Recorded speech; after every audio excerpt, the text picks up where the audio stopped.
ایسا مریض شخص جو کھڑے ہو کر نماز نہیں پڑھ سکتا لیکن وہ کھڑے ہو کر تکبیر تحریمہ کہہ سکتا ہے،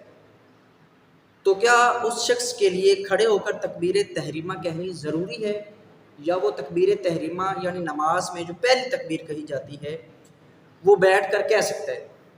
تو اس بارے میں امام احمد رضا خان بریلوی رحمۃ اللہ تعالیٰ علیہ نے فتاوی رضویہ شریف جلد نمبر 6 صفحہ نمبر 158 پر ارشاد فرمایا کہ ایسا شخص جو مریض ہے اور نماز کھڑے ہو کر نہیں پڑھ سکتا لیکن تکبیر تحریمہ کی مقدار کھڑے رہ سکتا ہے، تو اس کے لیے ضروری ہے کہ وہ تکبیر تحریمہ کھڑے ہو کر کہے۔ اگر وہ تکبیر تحریمہ کھڑے ہو کر نہیں کہے گا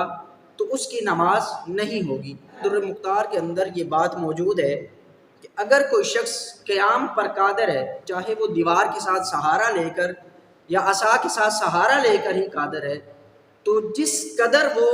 اس بات پر قادر ہے کہ جتنی دیر وہ کھڑا رہ سکتا ہے تو اتنی دیر اس کے لیے ضروری ہے کہ وہ کھڑا ہو کر قیام کرے، ایک آیت پڑھنے کی مقدار کھڑا رہ سکے یا پھر صرف تکبیر تحریمہ کی مقدار کھڑا رہ سکے، جتنا بھی اس کے لیے ہو سکے اتنی دیر اس کے لیے کھڑا رہنا ضروری ہے۔ اور پھر اس کی وجہ آپ نے ارشاد فرمائی، آپ نے فرمایا کہ تکبیر تحریمہ کے لیے قیام شرط ہے، تو جب تک شرط نہیں پائی جائے گی مشروط بھی نہیں پایا جائے گا، تو لہٰذا جو آدمی نماز میں قیام پر قادر ہو اگرچہ تکبیر تحریمہ کے لیے ہی ہو، تو اس کے لیے ضروری ہے وہ تکبیر تحریمہ کہہ کر پھر بیٹھ جائے اور پھر اپنی نماز کو مکمل کرے۔